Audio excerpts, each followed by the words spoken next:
Maaf, taruh di kantong.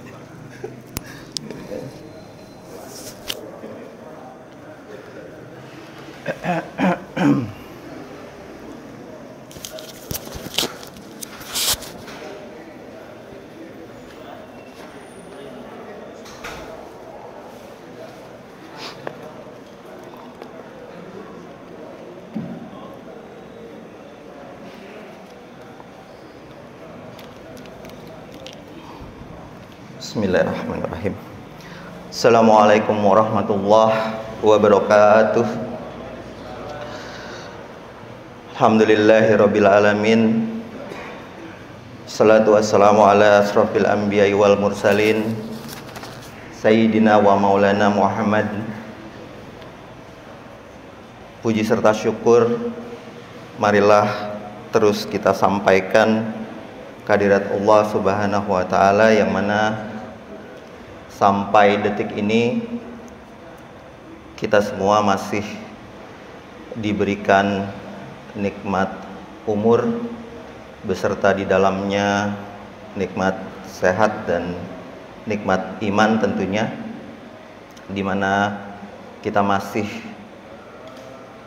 melangkahkan kaki dan hati kita untuk bersama-sama menuju masjid untuk melaksanakan sholat subuh berjamaah dan tentunya amaliyah Ramadan yang saat ini sedang giat-giatnya kita kejar, kita laksanakan. Shalawat wassalam senantiasa kita sampaikan kehadirat junjungan kita baginda Nabi besar Muhammad Sallallahu Alaihi Wasallam, yang mana tentunya kita telah diwariskan risalah yang paling pamungkas di jagat ini, di mana risalah tersebutlah yang mengantarkan kita kepada kehidupan yang barokah di dunia dan insya Allah di akhirat kelak. Salawat dan salam ini tentunya juga kita sampaikan kepada para keluarganya, sahabatnya, dan tentunya umat yang mencintainya, yang insya Allah kita semua termasuk di dalamnya. Rabbi israh li sadri wa yassir li amri wahlul 'uqdatam min lisani yafqahu qawli. Semoga Allah memberikan ketenangan. Mohon izin Sarolid, Satarun, Bapak-bapak semua, kebagian tugas pagi ini untuk sebenarnya urutannya kawan kita Mas Cipto ya. Tapi kemudian beliau selama Ramadan ini memang tinggal di Limo, di rumah satunya. Jadi kita doakan beliau juga sehat. Bapak Ibu, ada ibu-ibu enggak? Ada ya. Bapak Ibu yang dirahmati Allah, hari ini kita masuk kepada hari ke-17. Tidak terasa sudah 17 hari tiba-tiba kita sampai kepada Ramadan kita tahun ini. Dan selama itu pula masjid beserta para ustadz dan guru-guru kita tidak berhenti untuk mengajak kita untuk senantiasa memaksimalkan Ramadan ini menjadi semacam kawah candra di muka, menjadi medium pelatihan keimanan kita, menjadi ruang amaliyah kita yang tanpa batas. Tentunya dengan banyak yang juga sudah disampaikan oleh para guru-guru dan ustadz kita, hasil akhirnya adalah la'alakum tattaqun. Memang dijanjikan di dalam Al-Quran, akhir dari Ramadan ini mestinya kita akan lebih meningkat dalam ketakwaan kita. Nah, tentunya kita memaksimalkan Ramadan-Ramadan yang kita sadari sebagai bagian dari bulan pelatihan kita dengan setiap apapun amaliyah-amaliyah yang akan mengkontribusi kepada kekuatan batin kita terutama untuk senantiasa berada di jalan yang diridhoi oleh Allah. Insyaallah Ramadan demi Ramadan, termasuk Ramadan kita tahun ini, akan menjadi Ramadan yang lebih baik dari Ramadan-Ramadan sebelumnya. Ada hal yang mungkin saya membincangkan saja sesuatu yang kita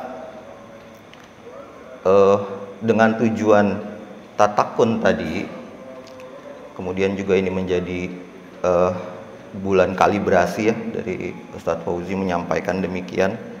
Kalibrasi itu artinya bulan di mana kita mengembalikan lagi kepada standar-standar amaliyah kita sampai dengan nanti sampai kepada standar ketakwaan.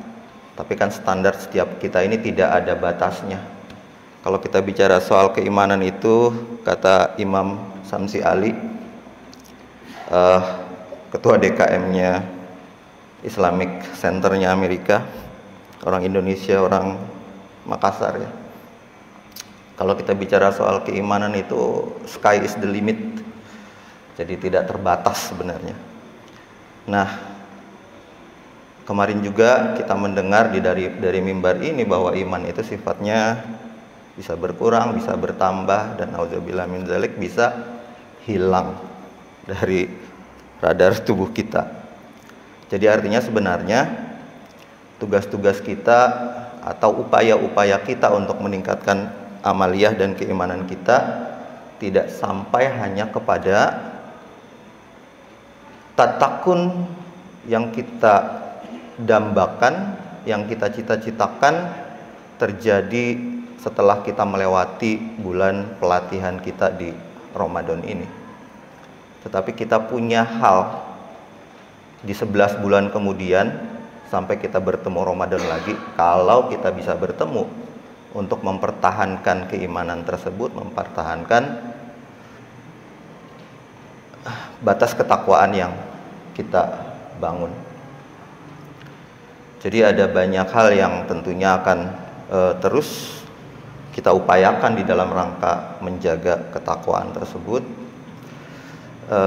Tetapi ada hal yang salah satunya kita sering menganggap sederhana, tetapi ini menjadi satu ibroh yang saya dalam keterbatasan saya melihat ini sesuatu ibroh yang menjadi sangat penting dalam upaya kita menjaga, bukan cuma mempertahankan, bahkan meningkatkan keimanan dan ketakwaan kita pasca kita memperkuat di bulan Ramadan ini, yaitu dengan mengingat peristiwa kematian. Peristiwa kematian ini banyak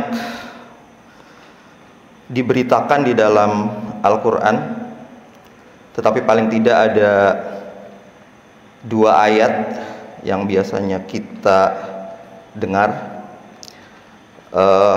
Yang pertama dari Quran surat An-Anbiya 35, A'udzubillahi minasyaitonirrajim, Bismillahirrahmanirrahim. Kullun nafsin dha'iqatul maut wa nabluukum bisyarri wal khairi fitnah wa ilaina turja'un. Ini dari Al-Anbiya ayat 35, senada dengan surat ini, senada dengan ayat ini ada juga dari surat Al-Ankabut 57. Kullun nafsin dha'iqatul maut summa ilaina turja'un. Ibnu Katsir dalam tafsirnya pada kedua ayat ini menjelaskan paling tidak ada 4 hal pokok dari kematian, dari karakteristik satu peristiwa kematian yang perlu menjadi pengetahuan kita, menjadi keimanan kita. Yang pertama, bahwa menjelaskan setiap makhluk yang bernyawa ini akan menghadapi kematian. Kullu nafsin dha'iqatul maut. Artinya tidak ada dari kita, seluruh manusia ini, yang bisa menghindar dari keterjadian kematian.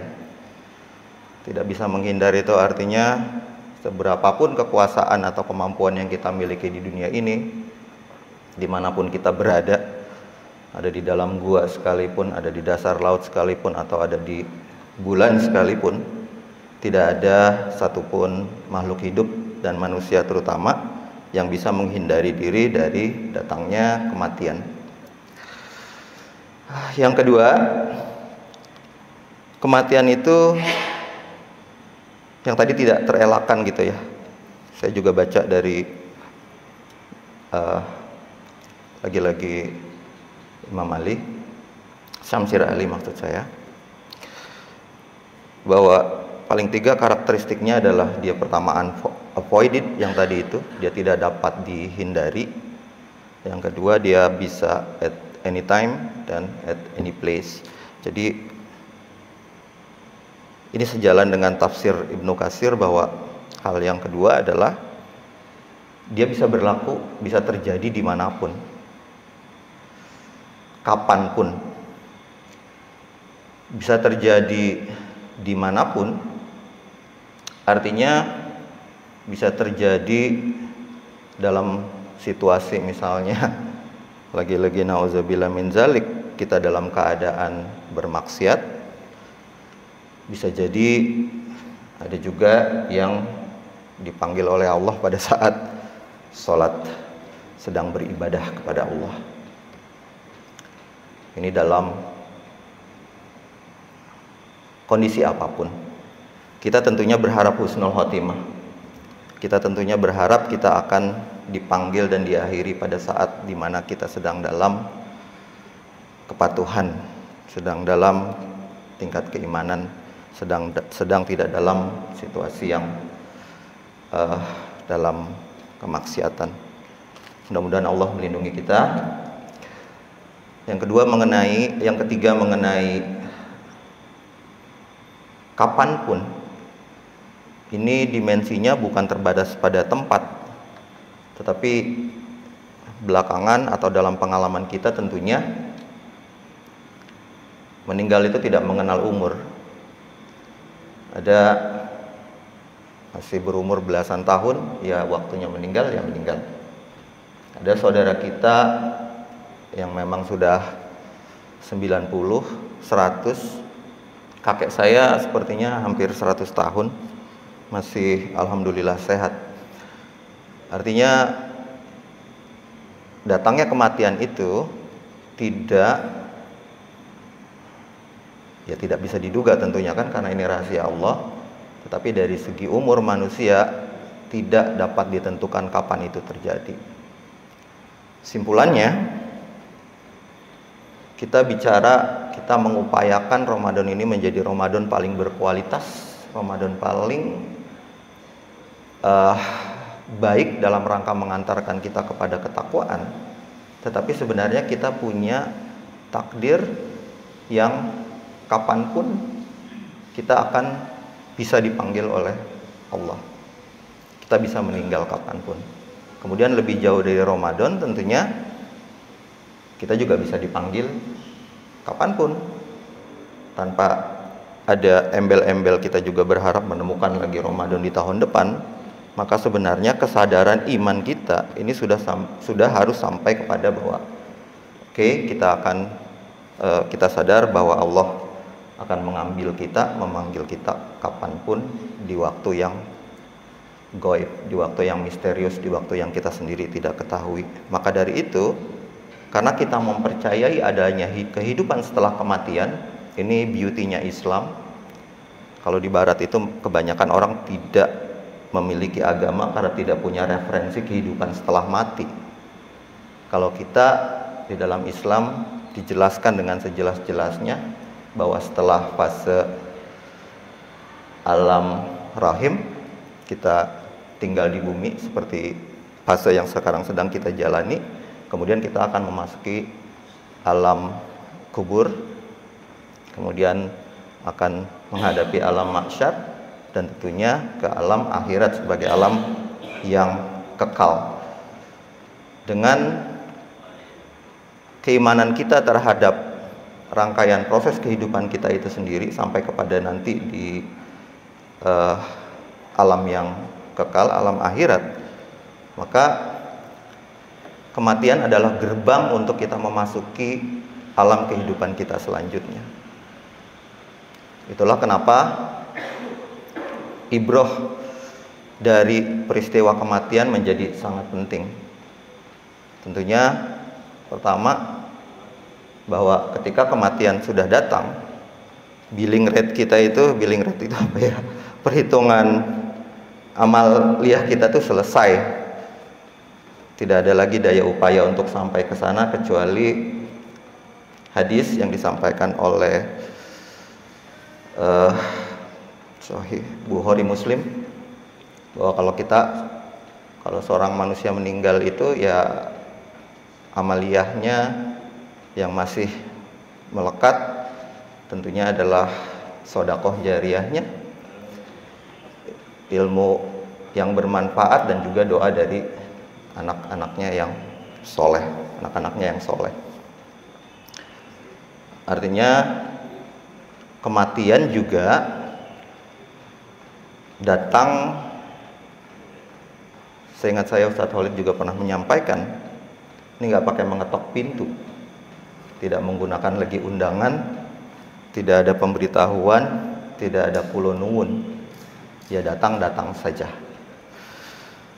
Dari dua pemahaman ini artinya sekali lagi mengkonfirmasi bahwa mengingat kematian atau kematian itu sendiri adalah ibroh yang sepertinya menjadi benteng kuat untuk kita menjaga keimanan, atau paling tidak menjaga kemawasan diri kita untuk tetap berada di jalan-jalan yang diridhoi atau yang disenangi oleh Allah. Misalnya pada implikasinya kepada kehidupan kita di dunia, ketika kita punya kesadaran bahwa kematian akan datang at any time tadi, kita yang hidup di tengah modernitas seperti ini tentunya punya banyak sekali ujian-ujian, punya peluang-peluang kecurangan, peluang-peluang macam-macam, dengan ya banyak kesempatan korupsi, kesempatan untuk menyakiti, kesempatan untuk berusaha dalam upaya yang tidak adil. Banyak sekali cobaan-cobaan kita di dunia terhadap hal-hal tersebut. Tetapi dengan senantiasa kita mengingat kematian sebagai gerbang dan titik akhir dari kehidupan kita di dunia, sebagai gerbang untuk masuk kepada alam selanjutnya, dan sebagai titik akhir amaliyah kita di dunia, maka tentunya kesadaran kita untuk berperilaku, berpikiran, dan berbuat di dunia ini juga penuh kehati-hatian. Dan tentunya implikasi yang kedua, dengan senantiasa mengingat kematian, karena kita juga memahami bahwa yang bisa kita bawa nanti ke dalam alam yang kekal adalah amal perbuatan baik, maka kita pasti akan senantiasa menjaga ibadah kita baik secara kuantitas maupun kualitasnya. Ini saling berpengaruh di dalam kita menjaga ibadah-ibadah kita untuk kepentingan akhirat. Tentunya ini juga menjadi bagian dari upaya kita untuk menjaga tindak perilaku kita di dunia untuk senantiasa dalam konteks persiapan kita juga menuju kematian. Serem banget sebetulnya bicara kematian pagi hari, tetapi mau tidak mau karena ini adalah bagian dari keimanan kita. Saya kira garis besarnya itu yang hendak saya sampaikan pada kesempatan yang terbatas ini. Galian lebih jauh mengenai misteri-misteri kematian, tentunya banyak guru-guru kita yang akan menyampaikan lebih baik. Tetapi kemudian saya mendasari penyampaian ini hanya sebagai bagian dari saling mengingatkan, sebagai kewajiban kita sesama muslim untuk saling mengingatkan, tentunya mengingatkan dalam kesabaran dan mengingatkan dalam kebaikan, dan menjadi salah satu pengingat untuk kita dalam melanjutkan nanti upaya-upaya menjaga keimanan ketakwaan kita setelah kita memaksimalkan amaliyah-amaliyah Ramadan kita. Ini juga berkait juga dengan dauh dari ketua DKM kita bahwa diharapkan dari perjalanan Ramadan kita tahun ini akan menghasilkan manusia-manusia, jamaah-jamaah baru di Masjid Puri Bali ini dengan tingkat keimanan yang lebih baik, dan diharapkan bisa mengkontribusi juga kepada lingkungan kita dengan perilaku-perilaku yang lebih Islami, lebih syariah. Saya kira demikian yang hendak saya sampaikan. Mohon maaf apabila ada kekurangan. Wallahul muwaffiq ila aqwamit thoriq wabil ridho. Assalamualaikum warahmatullahi wabarakatuh.